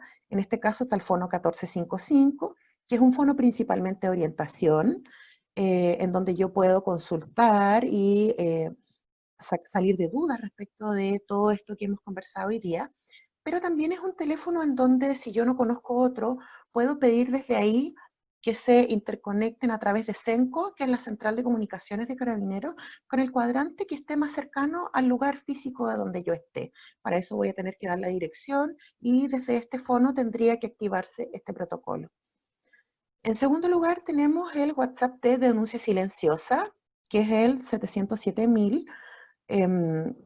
También principalmente fue pensado como un WhatsApp de orientación, pero también se han recibido ahí denuncias específicas y también desde ahí se puede activar esta comunicación directa desde CENCO con el cuadrante más cercano. Desde el punto de vista de los terceros anónimos o de nosotros mismos que escuchamos una agresión en una casa cercana y en realidad no conocemos a los vecinos o por ese motivo no nos queremos involucrar personalmente, existe un fono de denuncia anónima ante la Policía de Investigaciones, que es el 604.101. ¿Ya? En este fono sí me van a pedir mis datos, sí me van a pedir las coordenadas de donde yo estoy denunciando el delito para que pueda ir la policía, pero existen garantías de que no se va a saber quién es la persona que ha denunciado, ¿ya? Por supuesto, esto igual está sujeto a la ratificación, una vez que llegue la policía al lugar, a la ratificación de la víctima. Respecto a la denuncia telefónica en Carabineros, olvídense del 133, ¿ya? Al fono al que hay que llamar en casos de violencia de género es el 149, que es el fono de emergencia de violencia intrafamiliar de Carabineros. ¿Por qué? Porque resulta que aquí existe, nos va a atender, bueno, yo tengo hartas críticas con el funcionamiento que tiene Carabineros, particularmente respecto a la recepción de denuncias. Sin embargo, existen esfuerzos a nivel nacional a través de, o sea, perdón, al otro lado de este número, tener personal especialmente capacitado para no revictimizar, para no, digamos, desechar el relato de las víctimas. Acá en Temuco, por ejemplo, cuando uno llama al 149, eso se redirecciona desde CENCO a la tenencia de familia de Santa Rosa. No va, por ejemplo, a la segunda o a otras comisarías donde no hay unidad especializada de familia, de infancias o de delitos sexuales. Entonces, al menos teóricamente desde el 149 debería atendernos personal con mucha mayor preparación. En quinto lugar, como dijimos anteriormente, si bien podemos denunciar ante Fiscalía, y esto puede ser presencial, o sea, yendo nosotros acá a Prat con Balmaceda, más o menos queda por ahí Fiscalía, ¿cierto? Pero desde la pandemia existe un modo que es, que yo lo recomiendo 100% porque reduce un montón el impacto de revictimización, y genera mucha mayor adherencia también al proceso de denuncia desde el punto de vista de la víctima, que es la denuncia personal y por escrito, ¿ya? Aquí lo que hay que hacer es ingresar a fiscaliadechile.cl, descargar el formulario de denuncias, que es un Word en donde yo tengo que llenar mis datos personales como víctima y los datos del agresor si los conozco, y después tengo un espacio en donde yo puedo escribir libremente mi relato, sin ayuda, sin tener que contarle a nadie, o sea, tengo la posibilidad de hacerlo realmente en forma privada. Ahora, si yo necesito ayuda para escribir ese relato, también por supuesto, ahí idealmente se puedan contactar con cualquiera de ustedes que ya van a saber, ¿cierto?, que existe esta forma de denunciar, que no necesariamente hay que pasar por Carabineros, que no hay que salir, ni siquiera salir de la casa. Sí, yo haría hincapié en que aquí hay que tener claridad de que existe, digamos, dentro del proceso penal, el derecho a no autoimputarnos, ¿ya? Esto significa que trate de tener mucho ojo con la declaración que yo voy a escribir, porque no necesariamente yo tengo que, o sea, puedo evitar relatar algún hecho que efectivamente sea delito. ¿Por qué? Porque va a ser carga de la contraparte tener que probar eso, ¿ya? Eso se los comento en general, pero si tienen la oportunidad de que alguien asociado a la ciencia jurídica, algún abogado o abogada de confianza o de alguna ONG voluntaria les pueda leer la denuncia antes de enviarla, también sería una opción súper buena. Una vez que tengan redactado esta denuncia de delito, tienen que enviarla. Yo puse acá el correo Temuco, ¿ya? Es denunciastemuco@minpublico.cl. Y con eso se recepciona y se abre un proceso penal. Importante aquí tener claro que uno le puede solicitar a los tribunales, ya sea de familia o los penales, que en el lapso de 24 horas decreten algunas medidas de protección o medidas cautelares. Y lo hacen en la medida que uno lo justifique. Ahí, si están sin abogado, tienen que explicar solamente la situación que están viviendo con la mayor cantidad de detalles posible. Detalles, yo me refiero a cosas que para uno podrían ser poco importantes, pero que sí tienen que ver para que el juez o el fiscal que lea, digamos, se ilustre un poco de la situación de desigualdad, ¿ya? O sea, por ejemplo, si yo mido 1,50 m y peso 45 kilos, mi pareja mide 2 metros y pesa 120 kilos, eso ponerlo, porque en realidad sí nos da cuenta un poco de cuál es la desigualdad física que puede haber existido en el momento de la agresión, y para ayudar a entender, o por ejemplo, si estaba armado, también relatarlo, porque eso nos va a ayudar a entender la gravedad de la situación y cuál fue el terror que sintió la víctima en ese momento. Bueno, en sexto lugar tenemos el Centro de la Mujer. Hay 109 centros de la mujer a nivel nacional que otorgan orientación jurídica y también representación jurídica en casos de, si no me equivoco, mujeres sobre 18 años y que caigan dentro del marco de la ley de violencia intrafamiliar. Si no caben dentro de ese marco y no pueden asumir la representación jurídica, igualmente otorgan orientación, ¿ya? Así es que hay que considerarlos como herramienta.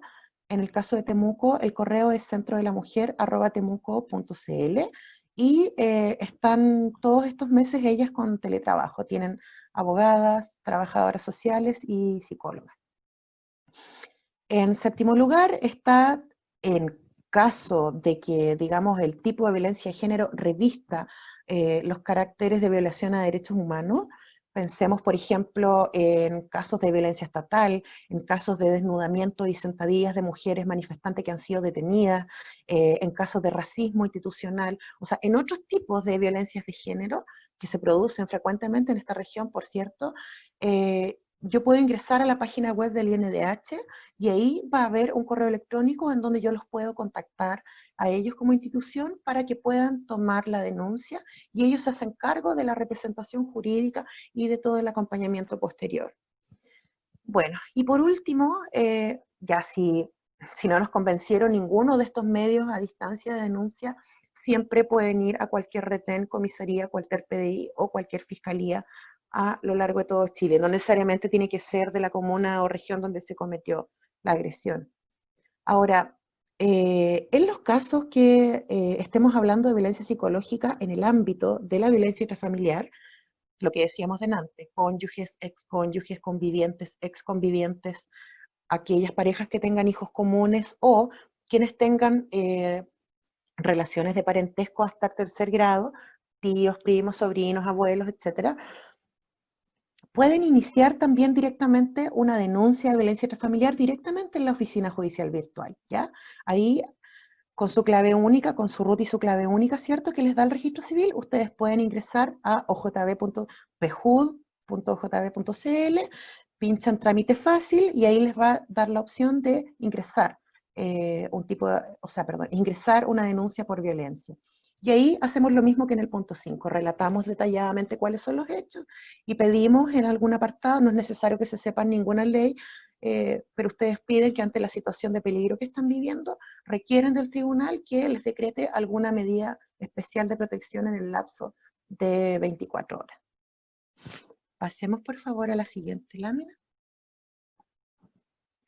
Perfecto.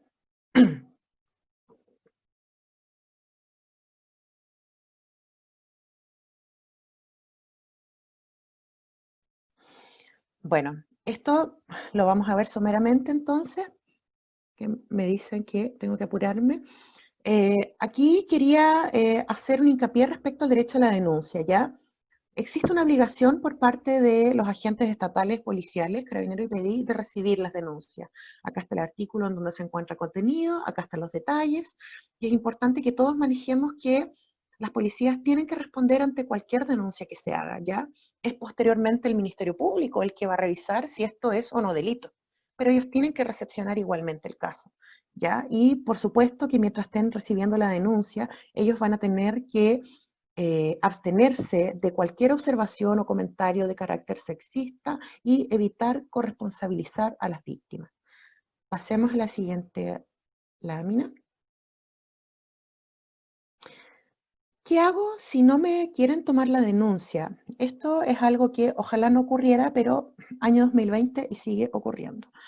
En ese caso, uno tiene que bien firmemente, uno pensando que uno anda acompañando, ¿cierto?, a la víctima, pedir hablar con el superior jerárquico de turno, intentar grabar la situación siempre y cuando no estén dentro de una comisaría, porque ahí es delito, registren el número de placa o los apellidos del o la carabinero o del PDI que, digamos, cometió esta falta, y hagan la denuncia en la Fiscalía Militar, o en el caso de que la persona haya sido aprehendida por estar cometiendo un delito en situación de flagrancia, hagan la denuncia a propósito del control de detención, ¿ya? Al otro día, cuando tenga que pasar el agresor al control de detención, la jueza o juez de garantía les va a preguntar algún reclamo, alguna observación que hacer respecto al proceso de detención.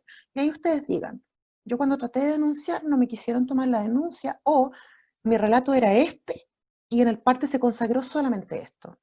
Aprovechen esas instancias para reclamar. Pasemos al siguiente, a la siguiente lámina, por favor.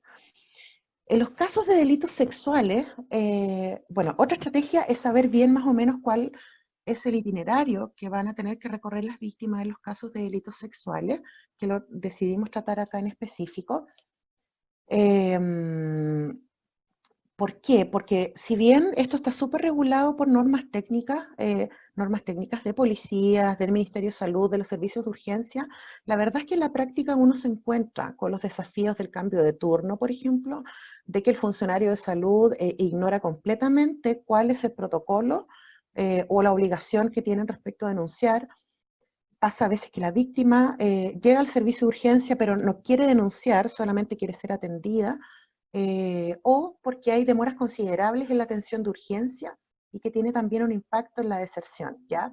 Pensemos acá en casos específicos que me ha tocado ver a mí, por ejemplo en Temuco, en donde he ido en la madrugada a acompañar a víctimas que quieren ser atendidas y a la vez denunciar un delito de violación, y ni el carabinero que está afuera, ni el turno que está adentro tiene claridad que viene primero, ¿ya? Si la denuncia fuera o si la atención de urgencia para después convertirlo en denuncia. O sea, esas son las cosas que uno se encuentra en la práctica y por eso es necesario que al menos uno las tenga claras.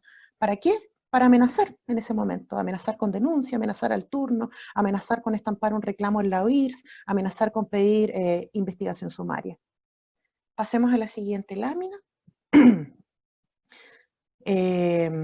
Bueno, aquí lo que debería ocurrir, digamos, es que Carabineros al momento de recepcionar la denuncia en el servicio de urgencia, lo que debería ocurrir primero es que la víctima denuncie, ¿ya? Pero denuncie en cualquiera, digamos, a criterio de ella, en donde ella quiera hacer la denuncia. Si a ella la llaman primero al box médico, va a ser el funcionario el que va a tener que recepcionar esta denuncia. Pero si ella quiere pasar primero digamos, a esta, no sé cómo se llama, como retén que tienen normalmente los servicios de urgencia, es ahí que van a tener que recepcionar. Bueno, esto ya lo revisamos. ¿Cómo se relata lo sucedido? Bueno, aquí hay que hacer una distinción si uno es mayor, digamos, de edad o no. En el caso que uno sea mayor de edad, uno puede ir por sí misma a estos servicios de urgencia y relatar la denuncia, pero en el caso que uno sea menor de edad, siempre, bueno, en primer lugar, siempre va a ser violación en menor de 14, independiente de si consintieron o no, y en segundo lugar, siempre van a tener que estar acompañados de un adulto. No importa si no es su tutor legal, no importa si no es su papá o su mamá, pero siempre tienen que andar acompañados por alguien. Pasemos a la siguiente. Ahí la atención de salud, uno tiene que tener claridad de en qué va a consistir, ¿ya? En el caso de que la violación o abuso sexual se haya cometido con preservativo, lo que debería recibir la mujer en este caso es solamente anticoncepción de emergencia, pero si se hizo sin preservativo, tiene que recibir anticoncepción de emergencia más profilaxis por VIH y hepatitis B. Esto, insisto, puede parecer muy de perogrullo repetirlo, pero nos ha tocado ver turnos de salud que no tienen claridad de cuál es la atención de urgencia que tienen que dar, ¿ya? A esas alturas, ya sea por comunicación interna del turno médico o por comunicación de Carabineros telefónicamente, el fiscal ya debería estar en contacto con una de estas dos instancias y debería haber instruido para que se llevara a la víctima al servicio médico legal a la toma de muestras. Esto pensando que generalmente la víctima va a ir al servicio de urgencia o al CESFAM y no va a ir directamente al servicio médico legal, que además es una diligencia que incluye la fiscalía de turno. En el servicio médico legal se firma un consentimiento informado, ¿cierto? Y se procede a un análisis corporal, a la toma de fotografías y a la toma de muestras con hisopo o cotonito. Pasemos a la siguiente. No sé si todavía ven el video de Margarita, a mí se me cayó. Yo la veo, pero no veo su imagen.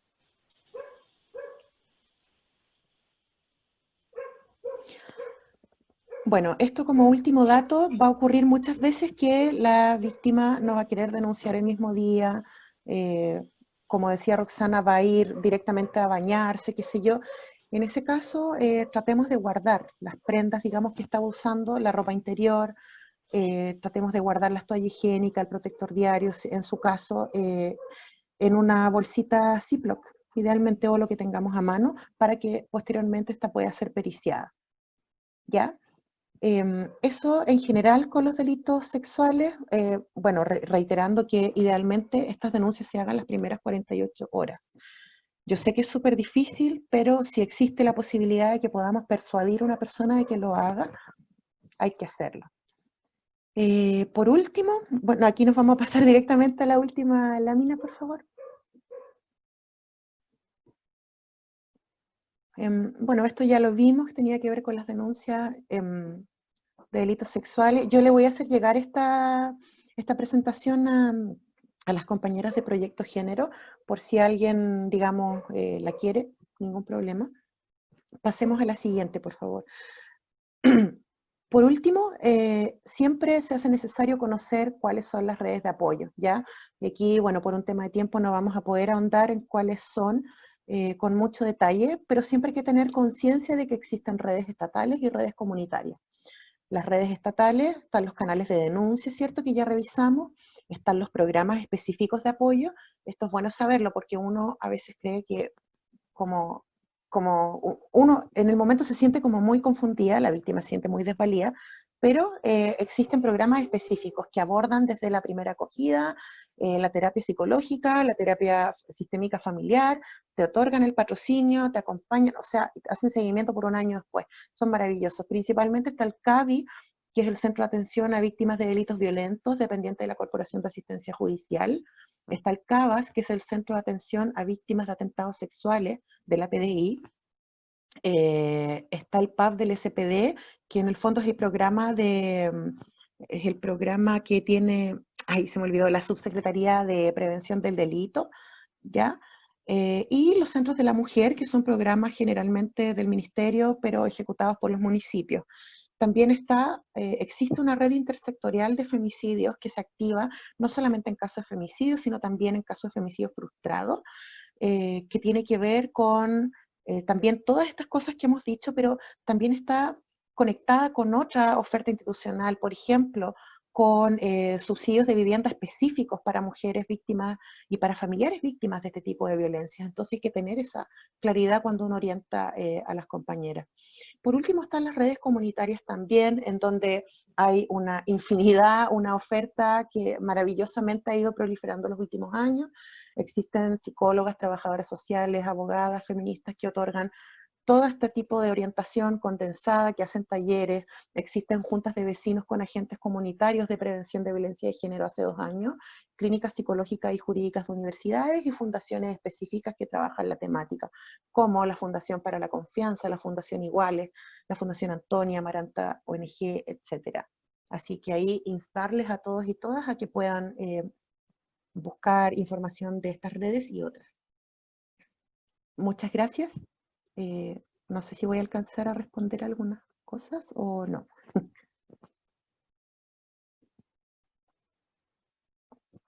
A ver, Ninoska me decía, ¿qué sugerencias puedes dar? Bueno, eso lo revisamos, que siempre se sugiere que ojalá la declaración de la víctima, si la vemos muy complicada, del relato por escrito. Eso es una sugerencia que he visto que sirve harto. También me ha servido como estrategia, cuando la causa ya está judicializada, por ejemplo, yo con mis clientas ensayo un día antes cómo va a ser la audiencia de juicio para bajar sus niveles de ansiedad y para que ellas sepan exactamente qué va a pasar. Me he dado cuenta que les da harta seguridad estar preparadas con algunas cosas que le va a decir el juez, la fiscalía, digamos, o la contraparte incluso, que muchas veces es como bien hostil. Ese tipo de cosas como que les pueden servir. Eso me parece que lo demás lo contesté.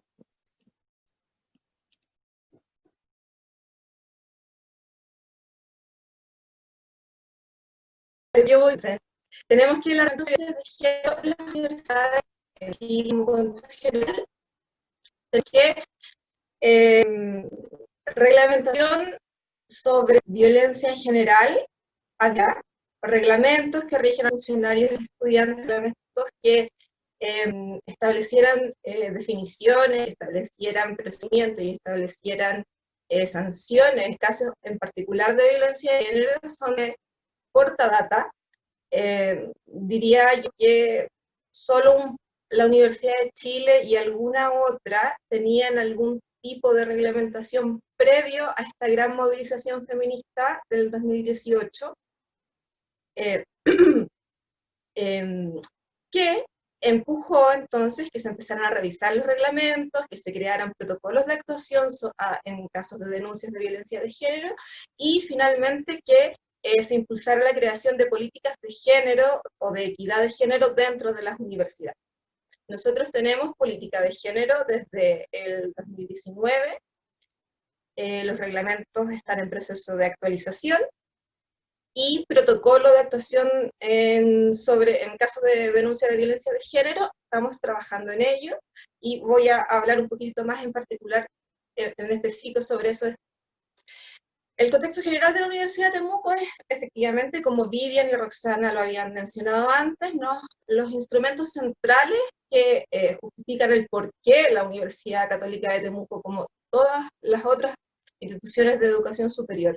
Y ahí es importante distinguir entre las universidades estatales. Ellas por ley tienen la obligación de tener política, protocolos, reglamentos y direcciones de género.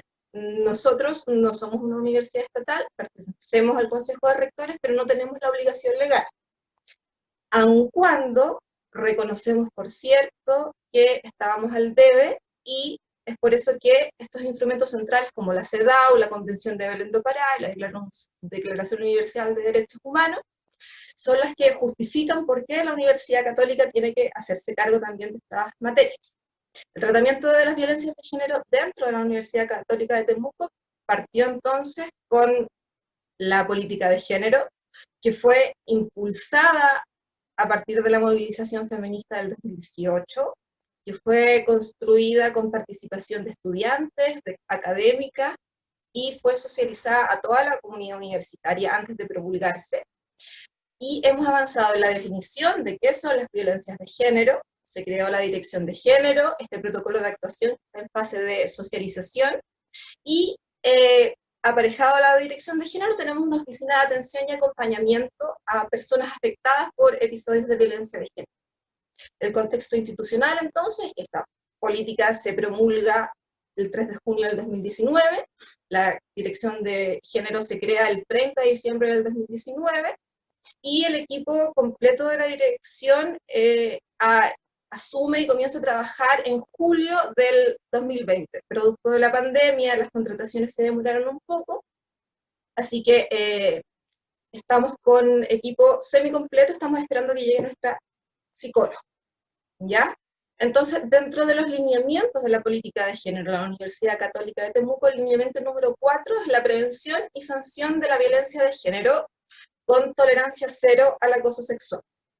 Para operacionalizar, para hacer práctica este lineamiento de la política de género, entonces es que se crea la dirección, la oficina de atención y acompañamiento y todas las normativas en las que estamos trabajando. Vamos a avanzar entonces a la definición de violencia de género que nosotros estamos manejando dentro de la universidad. La siguiente, por favor. Gracias. Y la definimos como violencia de género es todo acto de violencia que se ejerce en el contexto de relaciones asimétricas de poder, motivado por razones asociadas a la identidad sexual, a la identidad de género, a la expresión de género y o a la orientación sexual. En este sentido, podemos ver que, a diferencia de la legislación chilena vigente, esta definición es mucho más amplia y permite que muchas más tipologías de violencia entren dentro de esta definición. Tenemos la violencia física, por cierto, tenemos la violencia sexual, donde el acoso sexual es una de las manifestaciones de esta violencia sexual. Tenemos violencia psicológica y también tenemos violencia simbólica, porque tenemos que entender que dentro de las universidades la mayoría de las denuncias o la mayoría de los actos y de las prácticas que implican violencia de género están en una zona gris. No son delitos, no están considerados dentro de la legislación vigente como un delito, pero suceden y tienen perjuicio y generan en las personas que han padecido este tipo de vulneraciones efectos muy nocivos. Nosotros creemos que efectivamente no podíamos traslapar las definiciones que Vivian y nos explicó muy bien, que son las de la legislación en Chile, porque nos iban a quedar demasiadas cosas fuera. Por ejemplo, dentro de la violencia psicológica, tenemos que es una conducta activa o omisiva que inflige o intenta infligir daño a la autoestima, a la identidad, al desarrollo de la persona. Incluye tratos humillantes y vejatorios, los insultos constantes, la humillación, no reconocer aciertos, el chantaje, degradación, manipulación, etc. La violencia simbólica, por otra parte. Y aquí en la violencia psicológica también tengo que detenerme en que como resultado de las nuevas tecnologías de la información y de las comunicaciones han surgido otras formas de violencia psicológica, como por ejemplo la intimidación y el acoso a través de redes sociales o la difusión de contenido privado sin el consentimiento explícito. En palabras coloquiales sería, no sé, cuando se filtran las nubes de alguien, por ejemplo. La violencia simbólica diría yo que una de las principales cuestiones que aparecen en contexto universitario, es una violencia que se construye al reproducir unos estereotipos que ubican especialmente a las mujeres y a las personas de la diversidad sexual en un lugar de discriminación. O porque se nos presenta como objetos que están a disposición de otros, o porque somos los que provocamos a otros, o porque somos poco inteligentes, o en el caso de las diversidades sexuales, porque son desviados, no sé, ¿ya?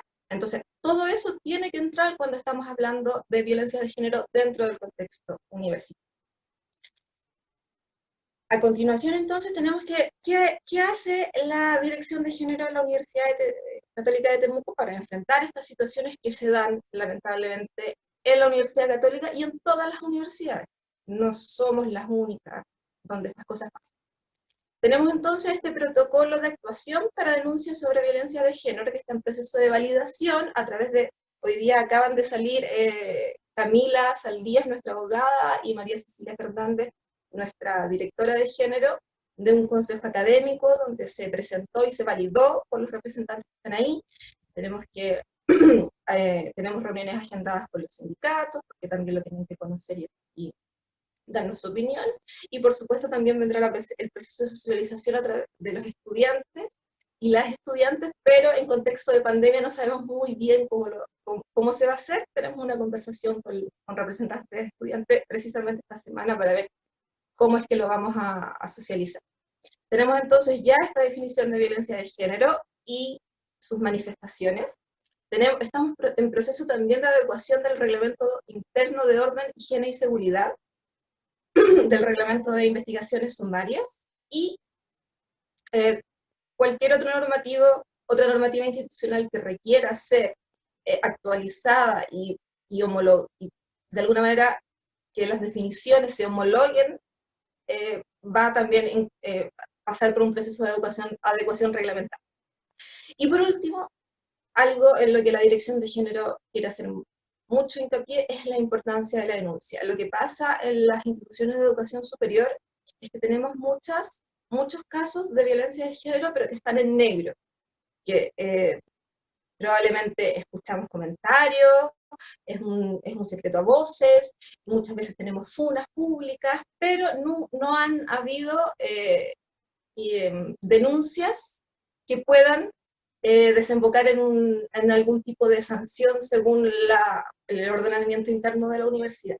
Entendemos, por supuesto, que hay una desconfianza instalada, porque efectivamente las universidades llegamos tarde a hacernos cargo de la violencia de género, pero esperamos que con la Dirección de Género y la Oficina de Atención y Acompañamiento a Personas Afectadas por Violencia de Género, esta desconfianza vaya cediendo terreno y podamos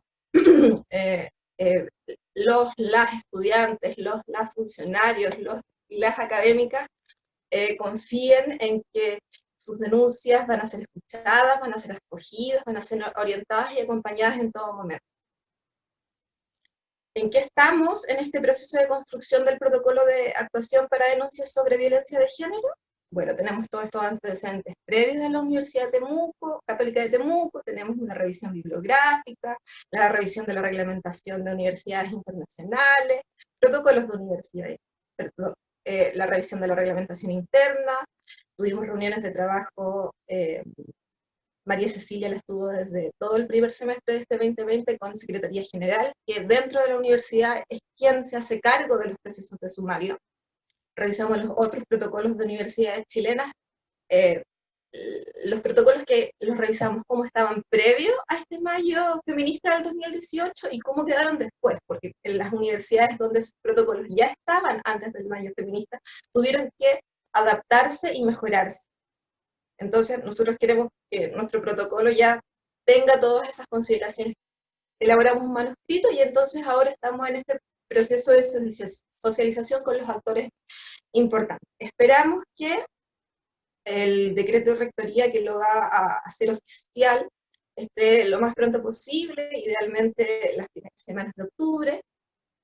Y a continuación quiero, para hacer el puente con lo que nos comentaba Roxana respecto de los primeros auxilios psicológicos, me gustaría que revisáramos lo que les puedo adelantar, que son los principios que rigen este protocolo de actuación en la Universidad Católica. Y son, primero, es el respeto y la protección a los derechos de las personas. Y aquí yo quiero hacer un énfasis en que la Dirección de Género, la Oficina de Atención y Acompañamiento y este protocolo de actuación están orientados a la persona afectada, a la persona que fue víctima de violencia de género. Porque entendemos que históricamente e institucionalmente las personas denunciadas pueden recurrir a cualquier otro organismo, a cualquier otra unidad de la universidad para recibir acompañamiento y asesoría si es que lo requieren. Nosotros tenemos que preocuparnos de quienes estaban desprotegidas y entregar la confianza, el acompañamiento y la contención a esas personas. ¿Ya? Segundo es la responsabilidad de las denuncias. El cuarto es la participación. Esto implica que todas las personas que sean mencionadas dentro de una denuncia por violencia de género están conminadas y obligadas a participar activamente del proceso si es que son requeridas. El quinto, el principio de celeridad y diligencia, porque entendemos que la actuación en casos de violencia de género tiene que ser lo más rápido para que sea oportuna y para que logre de alguna manera reparar el daño que se generó en la persona afectada. El quinto principio es la confidencialidad. Por supuesto, como lo mencionaban las expositoras anteriores, nada de lo que las personas afectadas nos comenten, nosotros lo vamos a difundir con otras personas. El sexto principio es el de la no revictimización. Y para eso estamos muy contentos de que el proyecto de género haya empezado con este primer taller de primeros auxilios psicológicos, porque nos van a ayudar a que todos y todas los miembros de la comunidad universitaria estén preparados y estén de alguna manera internalizando qué significa revictimizar a una persona que se atreve por fin a denunciar y cómo no hacerlo. Y el séptimo principio es la prohibición de represalias. Ninguna persona que denuncie violencia de género dentro de la universidad puede ser objeto de, no sé, un sumario en su contra luego por haber presentado la denuncia, etc. En ese punto, a mí me gustaría también hablar un poco sobre esto de las denuncias falsas, y que varios actores, generalmente actores que están más bien del lado de los denunciados que del lado de los denunciantes, suelen invocar esta figura de las denuncias falsas, o de que las personas eventualmente podríamos utilizar estas herramientas, estas reglamentaciones o protocolos para, no sé, dañar la honra o la imagen de otra persona. Y la verdad es que, bueno, hacer hincapié en que las denuncias falsas son muy pocas. Estadísticamente no son relevantes. Pueden suceder, por cierto, pero también quiero destacar que para que una denuncia sea falsa, tiene que estar comprobado que tuvo la intención de dañar a la otra persona. Una denuncia no se va a considerar falsa cuando no sea posible probarlo durante el procedimiento sumario, por ejemplo. Perdón. Y entonces, ¿quién va a ser el organismo encargado dentro de la universidad de prestar el acompañamiento y la atención a las personas que denuncien violencia de género? Va a ser esta Oficina de Atención y Acompañamiento de Víctimas, que depende de la Dirección de Género, donde hay profesionales especializadas, hay trabajadora social, abogada y psicóloga, especialistas en materias de violencia de género, con experiencia en asesoría, en representación legal, en terapia psicológica, que van a atender y asesorar a las personas que denuncian desde el momento 1. La oficina también tiene que asesorar a las distintas unidades de la universidad en relación con los procedimientos en casos de denuncia. Tiene que proponer a la directora revisiones y o modificaciones a la normativa y a los procedimientos institucionales vigentes. Tiene que realizar el seguimiento de los casos de las denuncias por motivo de violencia de género, y tiene que recomendar las derivaciones a instancias especializadas externas a la universidad cuando éstas sean requeridas por la persona que denuncia. Ahora, ¿cuál es el procedimiento de denuncia? Lamentablemente este Zoom llegó antes de que se decrete, se promulgue oficialmente el protocolo, así que no puedo mostrar la lámina donde está el flujograma de la denuncia, pero sí les puedo adelantar que tenemos la figura de órganos receptores de denuncia. Los órganos receptores de denuncia van a ser en general unidades o personas dentro de la universidad que estén en contacto más directo con las posibles víctimas o los posibles denunciantes, ¿ya? Podríamos pensar en las jefaturas de carrera y jefaturas directas, y por supuesto en la dirección de género.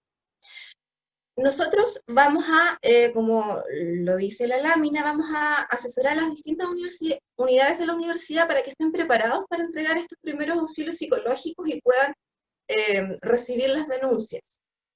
Les vamos a enseñar esto mismo que nos comentaba Roxana hoy, con algunas variaciones y adecuaciones a la normativa interna, pero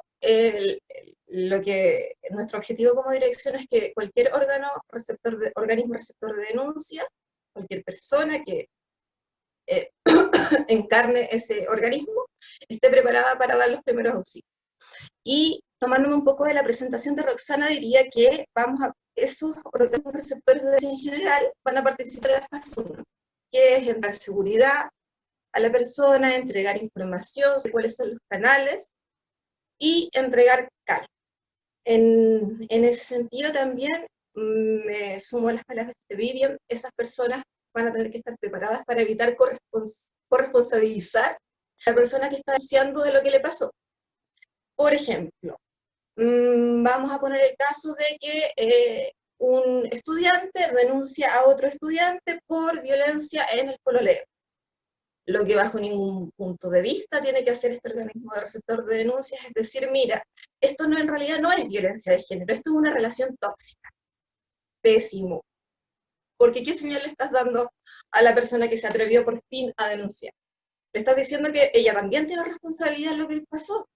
Le estás diciendo que de alguna manera ella lo puede haber provocado, ella puede tener algo malo en sí misma, etc. Eso es algo que no puede pasar.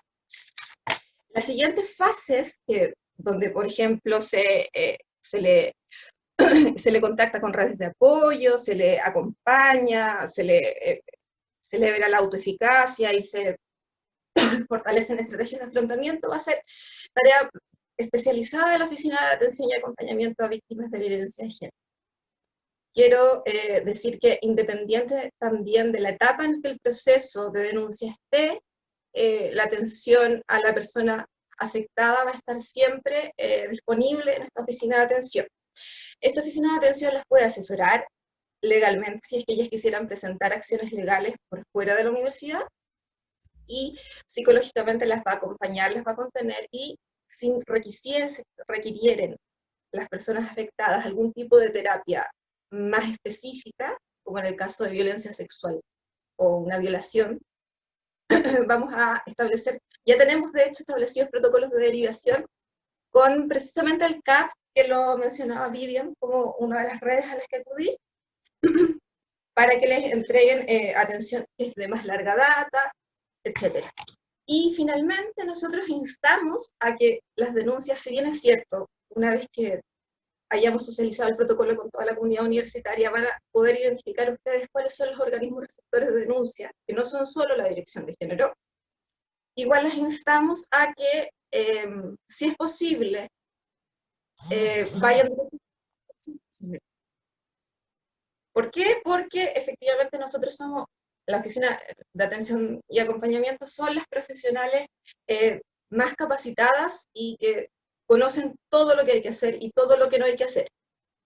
Aun cuando, y respondiendo un poco a una pregunta que aparecía al principio, ¿quiénes pueden hacer primeros auxilios psicológicos? Todos. Todos y todas podemos hacer primeros auxilios psicológicos.